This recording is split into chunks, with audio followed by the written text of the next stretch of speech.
हम लोग मुख्यमंत्री आवास का घेराव करेंगे और हम लोग जब तक हम लोग की मांगे पूरी नहीं होंगी, जब तक वो पुलिस वालों को बर्खास्त नहीं करा जाएगा, तब तक हम लोग ईंट से ईंट बजाएंगे। मुख्यमंत्री आवास का घेराव विकल्प है? देखिए ऐसा है, इसीलिए हमने इनको 2 दिन पहले हुए, 2 दिन अब हो जाएंगे। 4 दिन का मैंने इन लोगों को समय हम लोगों ने दिया है।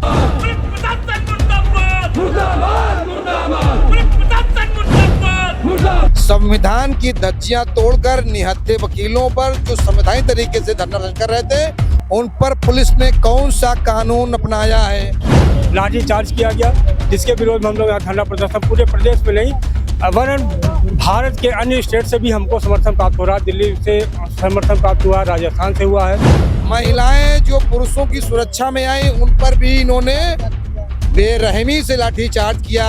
ये कौन सा संविधान उन्होंने इस्तेमाल किया है?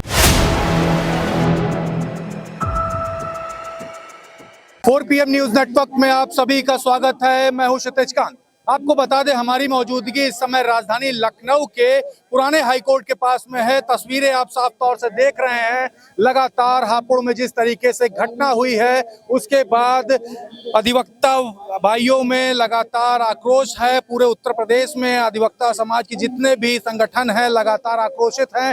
तस्वीरें दूसरी तरफ की भी दिखाऊंगा तो एक तरफ पूरा पुलिस प्रशासन बल लगातार एक्टिव है। तस्वीरें आपके सामने, हम अधिवक्ताओं से बात करेंगे कि आगे की रणनीति इनकी क्या है और क्या कुछ मांगे हैं। सबसे पहले सर आपसे बात करेंगे। नाम क्या है आपका? सर, मेरा नाम एडवोकेट ज्ञानेंद्र प्रताप सिंह है। ज्ञानेंद्र जी, अगले कदम क्या है? क्योंकि आप लोगों ने मांगे तो स्पष्ट कर दी है, मुख्यमंत्री जी से बात कर ली है, वो बात रख दी है।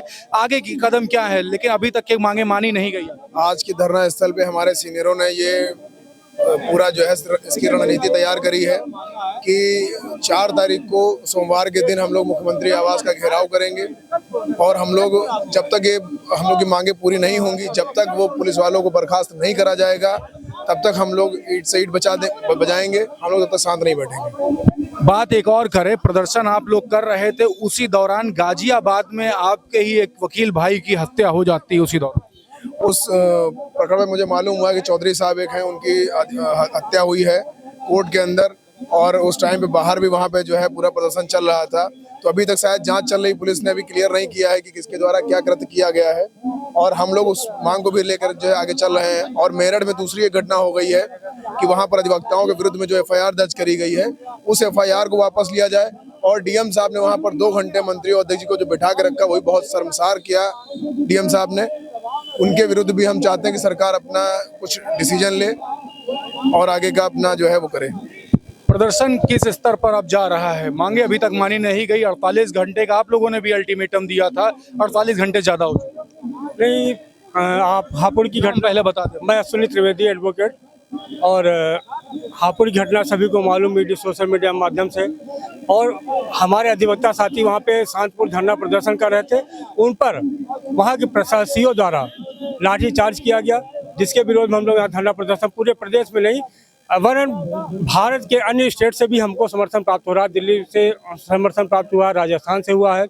हमारी अवध बार, सुप्रीम कोर्ट बार, सारे बारों ने हमारा समर्थन दिया है। और हम लोगों ने मांग जो की है उस पर अभी शासन ने कोई रवैया नहीं अपनाया, लेकिन इसी उद्देश्य से हम लोग सोमवार को मुख्यमंत्री का घेराव करने जाएंगे। और मैं मीडिया के माध्यम से एक बात और करना चाहता हूँ। परसों हम लोग जब शांतिपूर्ण धरना दे रहे थे, हमारा एम्बुलेंस वहाँ निकल रही थी। हम लोगों ने एम्बुलेंस को बाकायदा निकाला, क्योंकि एम्बुलेंस में मरीज था, और जो परीक्षार्थी परीक्षा देने आए उनको मैंने बाकायदा निकाला कि जाइए, आप लोग जाइए। फिर भी कुछ मीडिया कर्मियों ने उसको निकाला कि एम्बुलेंस रोकी गई, तोड़ मरोड़ के खबरें दिखाई गई। जी, ये बड़ा निंदनीय है। और मैं समझता हूँ कि अगर ऐसी खबरें कोई मीडिया निकालता है तो शायद सरकार द्वारा प्रायोजित होती होगी, क्योंकि निष्पक्ष अखबार, हमारा मजबूत लोकतंत्र चौथा स्तंभ ही अखबार इसको कहा जाता है मीडिया को। अगर वही इस तरीके से करेगा तो कैसे काम चलेगा? जी बिल्कुल। पीछे और भी अधिवक्ता हैं। आपका नाम सर क्या है? जी, मेरा नाम एडवोकेट मोहम्मद मुकीम चिश्ती है।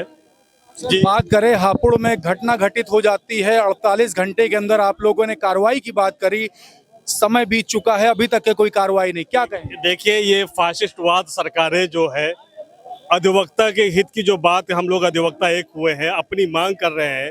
ऐसे जायज मांग हापुड़ में की जा रही थी, उस मांग के खिलाफ जो है वहाँ के पुलिस ने बर्बरता और अवमाननीय तरीके से हमला किया गया। जिस हमले से अधिवक्ताओं को लाठी से बहुत तेज प्रहार पहुंचाया गया, हमारे अधिवक्ताओं भाई चोटिल भी हुए, अस्पताल में भर्ती भी हुआ, और इसके बाद में वहाँ के प्रशासन से जो लापरवाही बरती है, आज पूरे देश में जो है अधिवक्ता पूरे तरीके से आक्रोश में है और 24 घंटे का अल्टीमेट दिया था कि अगर कार्रवाई नहीं करेंगे तो हम एक नया इतिहास रचेंगे।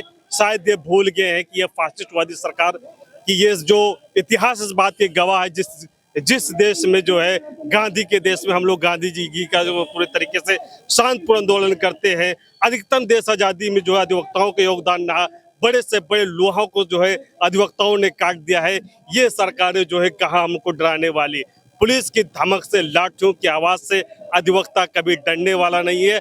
अपनी मांग को लेकर जो है सदियों तत्पर है और रहेगा जब तक उसकी मांगे पूरी नहीं होगी।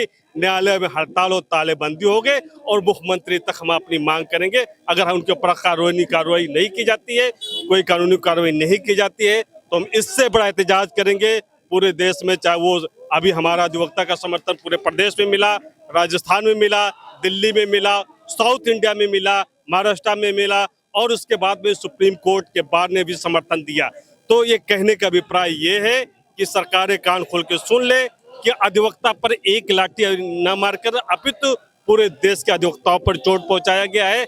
अगर बात करें कानून प्रशासन की, जो है कानून प्रशासन जब सुनिश्चित होती है जब आप शांतिपूर्वक तरीके से वहाँ अधिवक्ताओं के साथ छेड़छाड़ नहीं करते। मैं मानता हूँ कहीं कमियां हो जाती है, लेकिन कमियां के ये नहीं होता है कि उसके साथ लाठी बरता हो। अगर ऐसा किया गया है तो उनके खिलाफ जो है अगर नहीं कार्रवाई करने का तो इतिहास जैसे कल लिखे जाते थे अधिवक्ताओं के हड़ताल बंद, ऐसे इतिहास आज भी लिखे जाएंगे, आने वाले कल का भी इतिहास लिखा जाएगा। ये सरकारें भूल जाएं कि अधिवक्ता शांत होने वाले। आप सही बात करें, पहले नाम क्या है सर? प्रकाश मिश्रा। प्रकाश जी, एक बात कर लें, आपके ही भाई बता रहे सरकार से नाराजगी, तो नाराजगी सरकार से है या पुलिस प्रशासन से? सरकार की पुलिस है, क्योंकि पुलिस निरंकुश हो चुकी है। सरकार के ही कहने पे सरकार के अधिकारी हैं और ये सरकार अधिकारियों की ही है।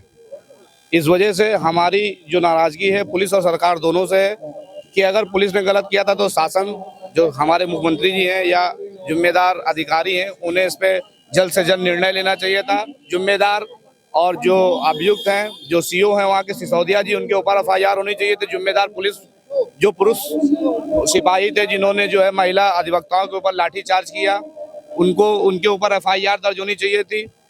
लेकिन ये सब कुछ भी नहीं हुआ। अभी 2 दिन 3 दिन हो चुके हैं। उसके बाद शाम को अभी मामला ठंडा नहीं हुआ था, गाजियाबाद में कचहरी के अंदर घुस के एक अधिवक्ता को गोली मार दी गई। लगातार पूरे प्रदेश में इसी तरीके के और पुलिस ही ये कृत्य करवा रही है, क्योंकि जिम्मेदारी कुल मिला के नाराजगी है आपकी सरकार से भी और पुलिस प्रशासन दोनों से है और दोनों जिम्मेदार हैं। इस जो भी कृत्य हो रहे हैं, जो घटनाएं हो रही हैं, जो हत्याएं हो रही हैं, इस पे पूरी पुलिस प्रशासन तो कान में जू रहे हैं कि सिर्फ पूरे शहर में, पूरे प्रदेश में सिर्फ पैसे की वसूली करती है और कुछ भी नहीं करती। थानों को उन्होंने पैसा कमाने का अड्डा बना के रखा हुआ है और समाज, जब अधिवक्ताओं को न्याय नहीं मिल पा रहा है तो सामाजिक व्यक्ति को किस तरीके से न्याय मिलेगा? सर आपसे बात करेंगे। आपका सर नाम? मैं कैलाश कांडपाल। 48 घंटे का सर एक तरीके से आप लोगों ने अल्टीमेटम दिया था, समय बीत चुका है और तीसरा दिन एक तरीके से आ चुका, पीछे प्रदर्शन हो रहा, अभी तक की आपकी मांगे मानी नहीं गई है। क्या कुछ करेंगे, अगले कदम क्या है आप? देखिए, ऐसा है जैसे मैंने आपको बताया कि अभी हम सर नाम सर बताओ। मैं कैलाश कांडपाल, प्रत्याशी वरिष्ठ उपाध्यक्ष सेंट्रल बार। जैसा कि मैंने अभी आपको बताया भी था कि हम लोगों ने कल ये प्लान किया था कि आज के लिए कुछ करने का था, लेकिन हम लोग की आपस में मीटिंग हुई है और हम लोग चाहते हैं कि मंडे को यहाँ से सभी लोग पैदल मार्च करेंगे सचिवालय, मुख्यमंत्री आवास की तरफ। क्या मुख्यमंत्री आवास का घेराव विकल्प है? देखिए, ऐसा है, इसीलिए हमने इनको 2 दिन पहले हुए, 2 दिन अब हो जाएंगे। 4 दिन का मैंने इन लोग को समय हम लोगों ने दिया है। अगर ये 4 दिन में, ये बताइए, हम लोग की कोई मांगे, कोई नाजायज मांगे नहीं है। हम तो सीधा चाहते हैं जो दोषी हैं, पुलिसकर्मी हैं, भाई कानून कहता है दोषी अगर पुलिसकर्मी नहीं गए, प्रधानमंत्री होगा तो उसको भी सजा दी जाएगी। अब उनको सजा दीजिए और जो हमारे वकील भाई अधिवक्ता भाइयों के खिलाफ जो हमने फर्जी किए FIR दर्ज किए हैं उसको वापस लीजिए। हमारी 2 मांगे हैं, इसलिए हम लोगों ने ये निर्णय लिया है। अगर ये यहाँ हमारे मांगे नहीं मानते हैं तो हम लोग मंडे को सब लोग यहाँ से कूच करेंगे और सीधे मुख्यमंत्री आवास का घेराव करेंगे। सर, जिस समय आप परसों प्रदर्शन कर रहे थे, आपके जितने अधिवक्ता भाई प्रदर्शन कर रहे थे, एक आपके अधिवक्ता भाई गाजियाबाद में उनकी हत्या भी हो जाती। देखिए, ये जो आपने बात उठाई है, ये बहुत दर्दनाक बात है और ये बात हम लोगों को पता लगी थी। अब चूंकि हम लोग भी एक अधिवक्ता समाज से लगे हैं और हम लोग भी कहीं आंदोलनरत थे उस समय, लेकिन हम लोगों की मीटिंग हुई है, बात हुई है। और देखिए, ऐसा है कि अगर उसमें कोई क्रिमिनल या अराजक तत्व के शामिल रहने पे ही हुआ है, तब तो सजा उसको पुलिस देगी, उसी का बनता है। लेकिन उसके बाद जांच में अगर कहीं से हम लोग का रोल आगे बढ़ने का होगा तो हम लोग जरूर आंदोलन करेंगे उसके लिए। अधिवक्ता प्रोटेक्शन एक्ट की भी बात कर रहे हैं आप। अधिवक्ता प्रोटेक्शन, भाई मेरा कहना है कि ये आंदोलन जो हम लोग कर रहे हैं, इसके बाद इसके उपरांत हम लोग अधिवक्ता प्रोटेक्शन एक्ट में भी कुछ करना चाहते हैं, जो हम लोग बीच बीच में करते भी रहते हैं, लेकिन हम लोग बाद में फिर उसको छोड़ देते हैं। इसलिए हम चाहते हैं कि इस बार जो अधिवक्ता प्रोटेक्शन एक्ट पे जो भी कार्रवाई की जाए वो अंत तक की जाए, उसका अंत निकाला जाए। तो इस बार मान लिया जाए ये आर पार की लड़ाई है, अधिवक्ता प्रोटेक्शन एक्ट आप लोग लेकर रहेंगे। जी बिल्कुल, जब तक ये मांग पूरी नहीं होगी हम लोगों का आंदोलन जारी रहेगा। और हम लोग प्रशासन से मांग करते हैं कि हापुड़ जैसी घटना की पुनरावृत्ति दोबारा न हो। शासन प्रशासन को यह अल्टीमेटम पुलिस के वरिष्ठ अधिकारियों को देना चाहिए। 4 तारीख को तो आप लोगों ने मुख्यमंत्री आवास से घेराव का ऐलान यहां से कर दिया है, उस दिन भी बात नहीं मानी जाएगी तो इसकी रूपरेखा क्या बदलाव होगा? अगर उस दिन भी मांग नहीं मानी जाएगी तो यह धरना प्रदर्शन बहुत विकराल रूप ले लेगा और पूरे प्रदेश में जगह जगह पे आंदोलन जारी रहेगा। यह आंदोलन अब थमने वाला नहीं है जब तक हमारे अधिवक्ता भाइयों को न्याय नहीं मिलेगा और दोषी पुलिसकर्मियों को इसकी सजा नहीं मिलेगी। लगातार हर चीज बात की जाती है, देश तो बाबा साहेब भीमराव अम्बेडकर के संविधान से चलता है। हाँ, बात सही है, लेकिन वो संविधान के जब खिलाफ जाएगा तभी तो उठेंगे। भाई, संविधान भी अगर कायदे से देखा जाए तो जो संविधान रचयिता ही वकील है और ये माना जाता है। और बड़ी बड़ी संवैधानिक नाम बता देना। रंजीत रावत मेरा नाम है, मैं एडवोकेट हूँ। संवैधानिक तरीके से अधिवक्तागण किसी मामले को लेके धरना प्रदर्शन कर रहे थे। संविधान की धज्जियां तोड़कर निहत्थे वकीलों पर जो संवैधानिक तरीके से धरना प्रदर्शन कर रहे थे, उन पर पुलिस ने कौन सा कानून अपनाया है? महिलाएं जो पुरुषों की सुरक्षा में आई, उन पर भी इन्होंने बेरहमी से लाठीचार्ज किया। ये कौन सा संविधान उन्होंने इस्तेमाल किया है? अब अधिवक्ता संविधान को पढ़ने वाला है, संविधान को मानने वाला है। समय आएगा तो पुलिस से लेकर सरकार तक ताल ठोक लड़ने का काम किया जाएगा। सरकार हिला के रख देंगे इस बार। बिल्कुल सारे अधिवक्ता एक साथ हैं। सारे अधिवक्ता एक साथ है। आप देख रहे हैं यहाँ पे तमाम अधिवक्ताओं से हमारी बात हो रही थी। राजधानी लखनऊ के पुराने हाईकोर्ट के पास हैं। लगातार आप देख रहे हैं पीछे यहाँ प्रदर्शन चल रहा है, धरना प्रदर्शन सुबह से ही यहाँ पर चल रहा है। और परसों के दिन आपको बता दूं, बीते 2 दिन पहले एक बड़ा प्रदर्शन यहाँ पर हुआ था। और आपको बता दें, पीछे की तस्वीरें आप दूर पर देखेंगे तो यहाँ पर पुलिस प्रशासन मौजूद है, मुस्तैद है एकदम। कई टुकड़ियों में यहाँ पर बांट दिया गया ताकि किसी भी प्रकार की कोई बड़ी घटना न घटित हो सके। लेकिन लगातार आपको बता दें, एक बड़ा आक्रोश व्याप्त है। जिस तरीके से हापुड़ में घटना घटित हुई, महिला अधिवक्ताओं को पीटा गया, वहां पे अधिवक्ताओं को पीटा गया, उसको लेकर के काफी आक्रोश है। और लगातार मांगे हो रही हैं अधिवक्ता प्रोटेक्शन एक्ट की। और जिन पुलिसकर्मियों ने अधिवक्ताओं को पीटा है उन पर बड़ी कार्रवाई होने की 4 तारीख का टाइम दिया है। अगर तब तक के अगर बातें मान नहीं ली जाती हैं तो मुख्यमंत्री आवास का घेराव होगा। देखने वाली बात होगी कब तक मांगे मानी जाती हैं या ये आंदोलन एक विकराल रूप धारण कर लेगा। देखने वाली बात होगी। तब तक ग्राउंड रिपोर्ट के लिए जुड़े रहे 4PM न्यूज नेटवर्क के साथ। मैं हूं क्षितिज कांत, कैमरा पर्सन शुभम के साथ। धन्यवाद।